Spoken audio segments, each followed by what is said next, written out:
있습니다. 사도신경으로 우리 신앙을 주님께 고백하겠습니다. 나는 전능하신 아버지 하나님 천지의 창조주를 믿습니다. 나는 그의 유일하신 아들 우리 주 예수 그리스도를 믿습니다.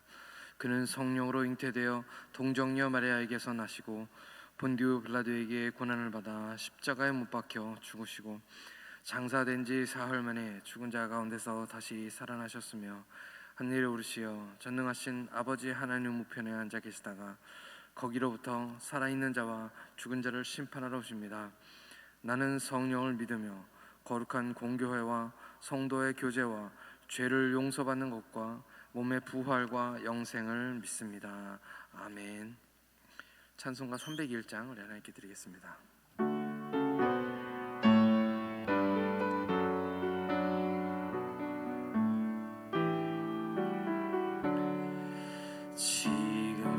지금까지 지내온 것 주의 크신 은혜라.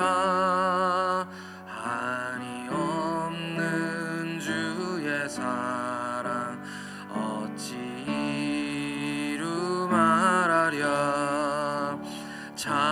자나깨나 주의 손이 항상 살펴주시고 모든 일을 주 안에서 형통하게 하시네. 몸도 맘도 연약하나 새 힘 받아 살았네. 물 붓듯이 부으시는 주의 은혜 족하다. 사랑 없는 거리에나 험한 산길 헤맬 때 주의 손을 굳게 잡고 찬송하며 가리라.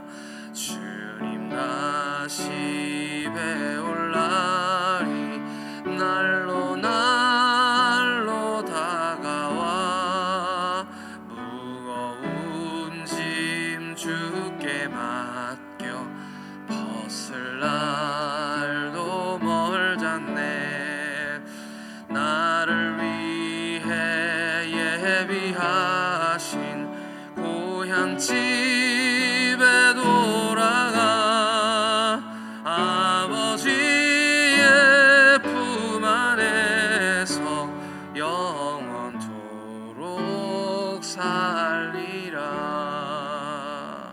아멘. 우리 하나님 말씀 같이 읽겠습니다. 우리 하나님 말씀은 고린도전서 16장 1절에서 2절 말씀입니다.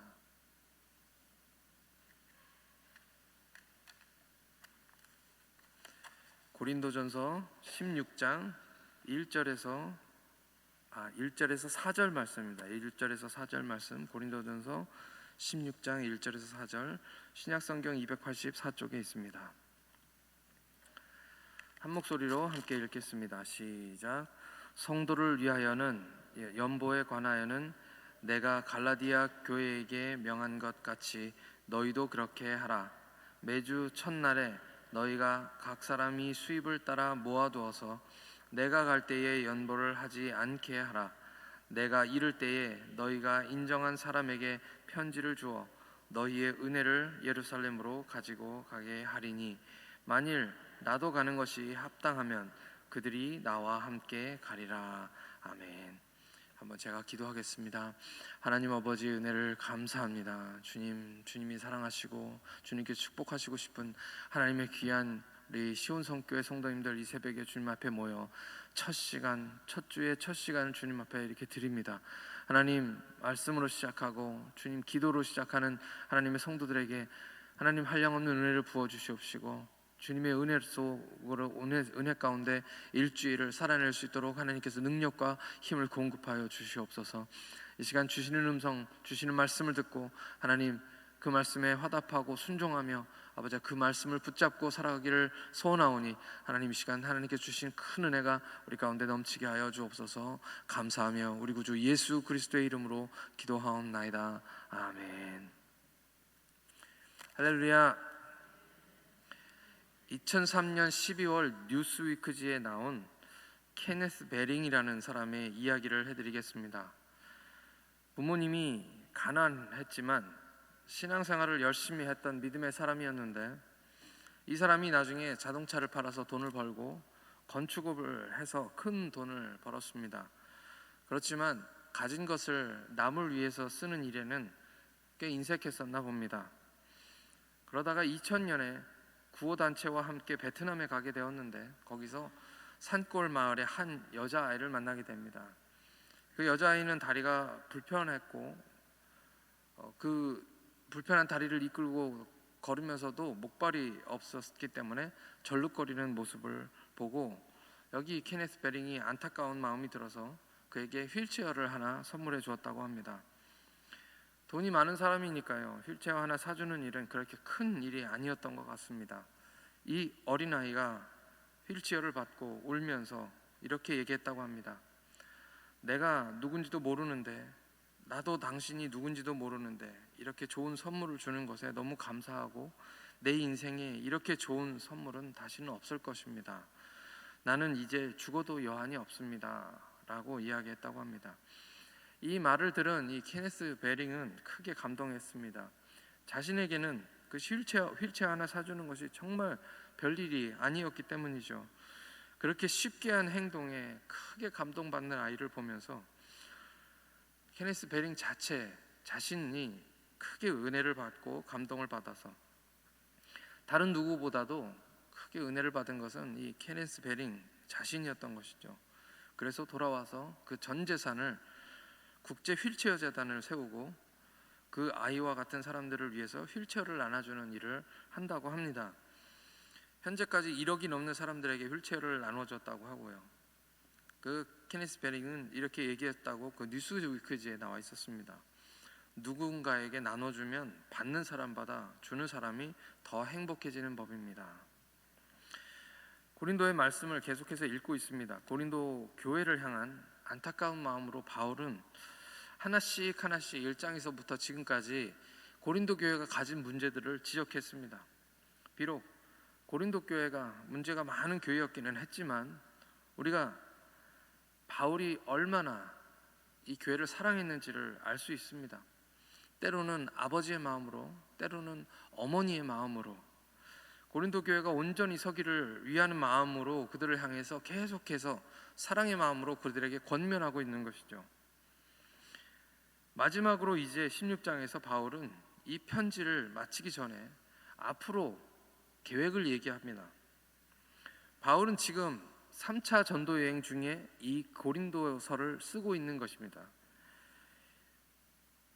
전도 여행 중에 에베소라는 곳에서 본인도 지금 굉장히 어려운 상황 가운데 처해 있지만 에베소에서 이 편지를 써서 고린도로 보내면서 디도라는 사람을 시켜서 지금 편지를 보냅니다. 배를 타고 디도는 편지를 들고 가기 때문에 바울은 나중에서야 한참을 돌아서 마케도니아 지방을 돌아서 고린도에 도착하게 되는데요. 자신이 편지보다 늦게 도착하기 때문에 그 편지를 받아본 너희들은 내가 가서 선금을 모으지 말고 이 연보를 내가 가기 전에 미리미리 매주 주일에 모아놓으라는 그런 말씀을 지금 당부하고 있는 것입니다. 여기 연보라는 말이 나오는데요. 이 연보는, 여기서 나오는 연보는 헌금과는 좀 다른 말입니다. 당시 모교회라고 할 수 있던 유대인 교회 예루살렘 교회는 오랜 기간 아주 심각한 가뭄에 시달리고 있었습니다. 어디에나 그렇듯 대부분의 교회 성도들, 그때도 그랬지만 가난한 성도들이 대부분이었고요. 바울은 그들이 배고프고 고통당하는 것에 대한 안타까운 마음들을 가지고 있었습니다. 당시 상황 속에서 가뭄이 아주 심각했던 이 유대 지역보다는 상대적으로 동일하게 어려움들을 많이 가지고 있는 교회였지만 이 마케도니아 지방 그리고 아가야 지방에 있는 교회들은 조금 더 상황이 좋았던 것 같습니다. 오늘 말씀에서 유대인 이 바울이 이 헌금을 이 연보를 여기서 이 헌금은 하나님께 드리는 헌금이지만 연보는 구제 헌금이라는 말이 맞습니다. 당시 유대인들은 바울의 이방인 선교에 대해서 적대감들을 많이 가지고 있었습니다. 그래서 늘 어디를 가나 유대인들은 이 바울을 핍박을 했죠. 그뿐 아니라 기독교인인 유대인들조차도 이 예루살렘에 있는 기독교 유대인들조차도 바울의 이방인들을 향한 선교를 이해하지 못했습니다. 그래서 바울은 지금 이 3차 전도 여행에서 그의 마지막 힘을 모아서 이제 나이가 많은 바울인데요, 이 바울이 마지막 힘을 다 모아서 1차, 2차 선교 여행을 통해서 세워진 교회들을 돌아보고 그 이방인 교회에게 빚진 자의 마음으로 이 어려움을 당한 유대인의 교회를 돕도록, 그래서 그 연보를 가지고 이 이방인 교회와 예루살렘에 있는 유대인 교회를 화해시키려는 그러한 의도를 가지고 그것이 아주 중요한 3차 여행의 목적 중에 하나였습니다.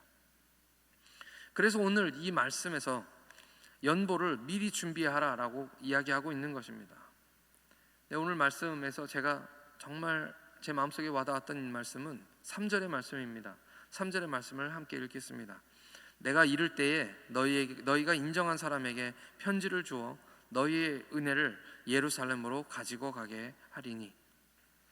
당부하는 말씀인데 내용은 이렇습니다. 고린도 교인 중에 한 사람을 지정해서 바울이 예루살렘 그 사람에게 헌금을 들고 직접 가게 하는 것이죠.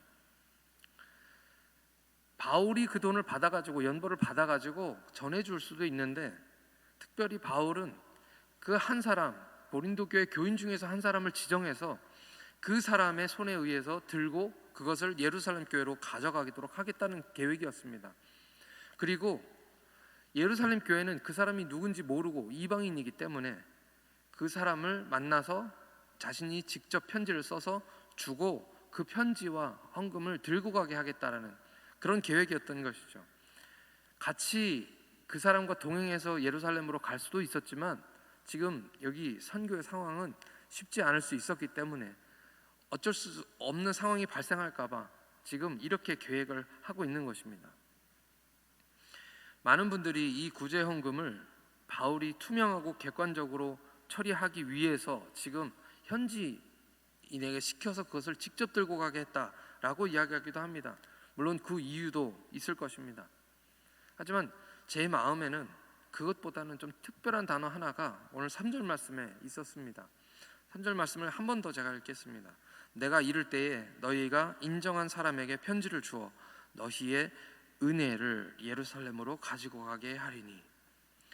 처음에는 이 헌금을 연보라고 이야기했는데요, 오늘 이 3절 말씀에서는 그것을 연보라고 하지 않고 은혜라고 이야기하고 있습니다. 그 말씀이 무엇입니까? 받은 은혜를 직접 나누라는 말씀입니다. 바울이 그들의 이야기를 듣고 이방인들에게 주신 하나님의 은혜와 그 축복들에 대해서 바울이 대신 들고 가서 전해줄 수도 있었죠. 저도 선교사였기 때문에 어디를 가나 우리 선교지에서 일어난 일들에 대해서 사람들에게 이야기하고 심지어는 자랑하는 것이 즐겁습니다. 하나님이 그들에게 베푸신 큰 은혜가 어떤 것인지 나눌 때 감격하고 그 말씀을 듣는 사람들에게도 큰 은혜가 있죠. 하지만 직접 그 은혜를 받은 당사자가 직접 교회, 예루살렘 교회에 와서 어려움 당한 성도들에게 우리 교회가 받은 이 은혜를 나눕니다 라고 직접 얘기하는 것이 더 큰 은혜가 있을 거라는 것을 바울이 알았다는 것이죠. 고린도 교회는 우리가 많이 아는 것처럼 문제가 많은 교회였지만 그 교회 역시 바울이 전한 복음의 말씀을 듣고 그 말씀에 은혜 받아서 세워진 교회입니다. 은혜가 없는데 어떻게 교회가 세워질 수가 있을까요? 모든 교회들은 다 하나님의 은혜를 받아서 세워진 것입니다. 은혜를 받았기 때문에 그 은혜를 직접 들고 가서 사랑으로 연고와 함께 바울은 이 연보와 함께 은혜를 나누기를 원했던 것입니다. 피지에 아르빈느 할아버지의 집이 불탄 것은 지지난주였습니다. 마음은 아프지만 제가 해줄 수 있는 것은 기도밖에 없기 때문에 현지인 목사님, 우리 문혜씨 목사님과 함께 이야기를 주고받으면서 제가 기도하겠다라는 이야기만 했었습니다.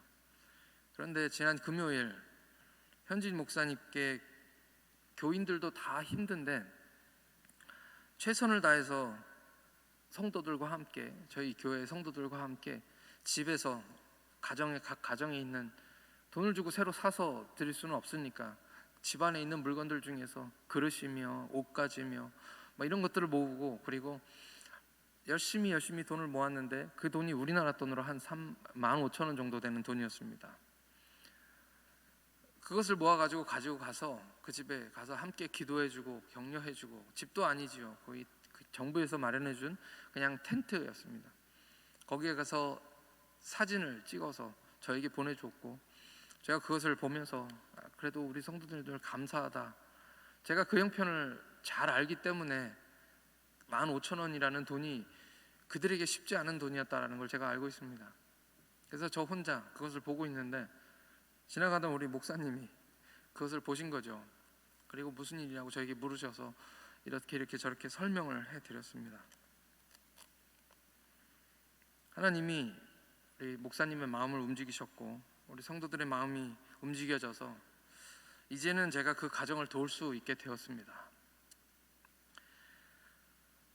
어제 저녁에 목사님께서 저에게 그 비용 헌금을 주시고 앞으로 어떻게 쓸 것인지에 대해서, 어떻게 도울 것인지에 대해서, 헌금은 지혜롭게 쓰는 게 더 중요합니다. 이 가정이 불이 타서 집이 없지만 그 집을 저희가 지어줄 수도 있죠. 저도 저를 위해서 기도하는 분들이 많기 때문에 그분들에게 기도 편지를 보내고 그 헌금들이 모여지면 아마 큰 돈을 모을 수 있을 겁니다. 근데 돈이 많은 돈을 가지고 그들을 돕는 것만 능사는 아닙니다. 예를 들면 그 교회 집이 불탔잖아요. 근데 피지의 집들은 그렇게 비싸게 짓지 않습니다. 그냥 바닥에 콘크리트로 기초만 하고 거기다 나무 기둥을 세우고 양철을 두르고 양철 지붕만 얹어서 그게 집입니다. 피지에서는. 다른 가난한 성도들, 우리 교회 교인들이 다 그렇게 살기 때문에 집을 짓고자 하면 얼마든지 그렇게 지을 수 있는데, 만약에 저희들이 그렇게 비용을 들여서 집을 짓게 되면 오늘 우리 교회 성도들은 마음속에 불편해질 것입니다. 왜냐하면 그분 집이 자기들 집보다 좋아지기 때문이죠.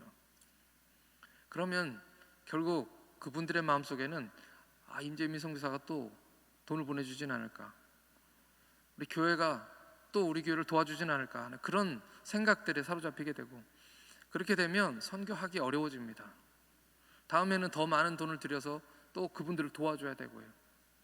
교회가 좋아야 되는 것은 물론 그분들에게 구제나 이런 것들도 해야 되지만 너무 과하게 주면 사람들이 마음들이 오히려 복음을 전하는 것이 어려워집니다. 그 사정을 잘 알기 때문에 돈이 많다고 해서 제가 좋아하고 그럴 수가 없습니다. 감사하게도 어제 우리 목사님을 통해서 우리 성도님들이 주신 그 헌금은 그 집을 짓기에는 충분한 돈이었습니다. 단순히 집을 지어드리는 것만 능사가 아니라 그분들이 지금 일할 수 없는 상황이고 집이 불탔기 때문에 가재도구를 마련해야 되고 또 앞으로 살아갈 일도 막막한 것이죠. 그래서 저는 이제부터 일을 더 많이 해야 될 것 같습니다. 이제 목사님도 그 말씀을 하시더라고요. 저한테 그 헌금을 주시면서 목사님 이제 일을 많이 하셔야 되겠습니다. 지혜롭게 잘 나눠서 앞으로 그분들이 재활할 수 있도록, 다시 일어설 수 있도록 돕는 일이 또 저희들이 해야 되는 일인 것이죠. 어제 이 말씀을 준비하는데 어제 늦게까지 사무실에는 우리 장로님 성도님들이 함께 늦게까지 남아 계셨는데 저 혼자 이 말씀을 준비하는데 하나님이 얼마나 큰 은혜를 주시는지, 하필이면 또 말씀이 연보에 관한 말씀을 주셔서 이 말씀을 준비하면서 사무실에 앉아 있는데 한참 동안 너무 감사해서 눈물이 나왔습니다. 어찌 보면 지구의 저 끝자락에 있는 보이지도 않는 어떤 한 사람이 어려움 당한 일인데 하나님께서 어떻게 이 한국에 있는 평택에 시온성교회 성도님들에게까지 알려지게 하시고, 또 우리 성도님들이 주신 이 헌금은 그냥 헌금이 아니라 오늘 말씀에서 얘기하고 있는 대로 은혜인 줄 믿습니다. 어떻게 그렇게 하나님께서 은혜를 주시는지, 하나님의 크신 은혜를 다 말로 할 수가 없습니다. 가만히 생각해 보면 은혜를 제일 많이 받은 건 저인 것 같습니다. 토요일부터 몇 분에게 전화를 받았습니다. 목사님 힘드셨죠? 마음이 힘드셨죠? 그 마음들이 헌금보다도 더 우리 성도님들, 우리 멀리 있는 피지에 있는 우리 로모와이 교회 성도들에게는 큰 힘이 되어질 줄 믿습니다. 오늘 이 은혜가 여기 계시는 모든 분들에게도 가득하기를 축복합니다. 주는 자가 받는 자보다 복 있다고 말씀하셨는데, 조금씩 모아주신 헌금은 그것은 돈이 아니라 은혜인 줄 믿습니다. 그 놀라운 은혜가 우리 시온성교회에 넘치기를 축복합니다. 이 시간 함께 기도하시겠습니다. 고린도 교회가 넉넉하고 남아서 은혜를 나눈 것이 아닙니다. 어떤 교회보다도 연약하고 부족했던 교회인데, 그럼에도 불구하고 그들은 나누기로 결정하고 그 적은 것을 모으기로 결정했던 것이죠. 그렇기 때문에 그 돈은 그 액수를 떠나서 큰 은혜인 줄 믿습니다. 우리 시온성교회가 지금 사정이 좋은 것이 아니죠. 은혜를 받은 교회이기 때문에 그 받은 은혜를 나누고 싶어서, 그 은혜를 알기 때문에 그 은혜를 나누는 거라고 믿습니다. 은혜를 베푼 사람이 더 큰 은혜를 받게 되어 있습니다. 그 은혜가 더 커져서 또 나누게 하시고, 그래서 더 많은 사람들에게 그 은혜의 혜택이 돌아갈 수 있게 해달라고 우리가 기도했으면 좋겠습니다. 우리 로마의 교회 우리 아르빈트 성도의 집을 짓고 또 그분을 돕기 위한 헌금은 충분합니다. 이제 더 나눌 때 더 주실 필요는 없을 것 같습니다. 우리 교회는 사랑의 헌금이라는 것이 있는데, 이 사랑의 헌금은 우리 주위에 불쌍한 분들, 한국에 있는 어려움 당하신 분들을 위해서 쓰여지는 헌금인 것 같습니다. 더 하나님께 나누고 싶은 은혜가 있다면 앞으로는 그 사랑의 헌금으로 해주시면 좋겠습니다. 하나님의 은혜가 여기에서 시작되어서 우리 주위에 있는 많은 분들에게, 어려움 당하신 분들에게, 외로운 분들에게 나눠지기를 간절히 소원합니다. 정성껏 매주 준비하여서 드리는 그 연보를 통하여 하나님께서 영광 받으시고, 우리에게도 큰 은혜가 넘칠 뿐만 아니라 주위에 있는 분들이 주님으로 인해서 행복하고 그 삶이 힘이 넘칠 수 있도록 해달라고, 우리 다 같이 우리 주님이 주신 그 은혜를 나눌 수 있는 교회 되게 해달라고 다 같이 하나님께 기도하시겠습니다. 하나님 아버지, 은혜를 감사합니다. 주님의 은혜가 우리에게 있기 때문에 오늘 우리가 주님 앞에 나와 예배하며 주님을 찬양하며 하나님, 다른 사람들이 누리지 못하는 이 축복과 은혜를 나누는 줄 믿습니다. 하나님, 주님께서 주신 그 은혜로 말미암아 아버지 하나님, 오늘도 아버지 하나님 주님 앞에 나와사오니 하나님, 이 은혜를 어찌 할지 몰라서 아버지 하나님 감당할 수 없어서 아버지 하나님 주님을 위해서 아버지 조금이라도 나눌 수 있도록 하나님께서 은혜를 허락하여 주시옵소서. 하나님, 은혜 받은 자만이 아버지 은혜를 나눌 수 있음을 고백합니다. 하나님, 이 교회에 하나님 은혜를 충만하게 더하여 주시옵시고, 그 은혜를 나누게 하나님 인도해 주시고, 나눌 때에 또 더해지는 은혜가 있게 하셔서 아버지 하나님 계속해서 그 은혜가 쌓여서 하나님 정말 우리 교회는 은혜가 넘치는 교회가 되게 하시고, 아버지 사랑이 넘치는 교회가 되게 하여 주시고, 아버지 나누어도 아버지 하나 부족함이 없는 교회가 될 수 있도록 하나님께서 은혜를 허락하여 주시옵소서. 많은 사람들이 이 은혜의 혜택을 입을 수 있도록 도와주시옵시고, 아버지 하나 지금도 많은 사람들이 고통당하고 있는 줄 아오니 하나님 불쌍히 여겨주시고, 아버지 우리 교회가 아버지 이곳에 있어야 될 이유가 그것인 줄 믿사오니 하나님, 그 은혜를 나눌 수 있는 하나님의 큰 교회가 되도록, 하나님의 그 아버지 하나님 사랑받은 교회가 될 수 있도록, 아버지 하나님이 편하게 쓰실 수 있는 교회가 될 수 있도록 하나님께서 이 교회에 큰 은혜를 부어 주시옵소서. 아버지 하나님, 주님의 은혜가 오늘 우리 가운데 있기를 간절히 소원합니다. 하나님 아버지, 은혜를 감사합니다. 아버지 하나님, 우리가 아버지 무엇인데 하나님께서 이렇게 큰 은혜를 주시는지, 하나님 어떻게 하나님께서 우리를 사랑하여 주셨는지, 우리를 위해서 십자가에 죽으실 뿐만 아니라 하나님 우리를 위하여 값진 생명을 허락하여 주시고, 아버지 하나님 오늘 우리가 예수 그리스도를 믿음으로 말미암아 하나님 의롭게 되어 주님 앞에 나와 이렇게 예배하고 찬양하고 경배하며 하나님 이 세상 사람들은 누리지 못하는 이 행복과 감사와 기쁨들을 누리게 하시니 감사합니다. 하나님 이 은혜를 나눌 수 있는 은혜가 허락하여 주시옵소서. 은혜를 주셔야 그 은혜를 아는 사람만 은혜를 나눌 수 있다고 말씀하셨습니다. 그리고 그 은혜를 나누면 우리가 오히려 더 큰 은혜를 받고 그 은혜로 더 채워지는 줄 믿습니다. 하나님 계속해서 하나님 은혜를 나누고 채우는 역사가 일어나게 하나님 인도해 주셔서 우리 교회는 은혜가 가득한 교회가 되게 하여 주시옵소서. 각 가정마다 넘치는 은혜가 가득하게 하여 주시옵소서. 나누고 또 나눠도 계속 채워지는 역사가 일어나게 하나님이 인도하여 주셔서 아버지 하나님 이 은혜로 말미암아 오늘 하루 넉넉히 승리하는 하루가 되게 하여 주시옵소서. 감사드리며 우리 구주 예수 그리스도의 이름으로 기도하옵나이다. 아멘. 하늘에 계신 우리 아버지, 아버지의 이름을 거룩하게 하시며 아버지의 나라가 오게 하시며 아버지의 뜻이 하늘에서와 같이 땅에서도 이루어지게 하소서. 오늘 우리에게 일용할 양식을 주시고 우리가 우리에게 잘못한 사람을 용서하여 준 것 같이 우리 죄를 용서하여 주시고 우리를 시험에 빠지지 않게 하시고 악에서 구하소서. 나라와 권능과 영광이 영원히 아버지의 것입니다. 아멘.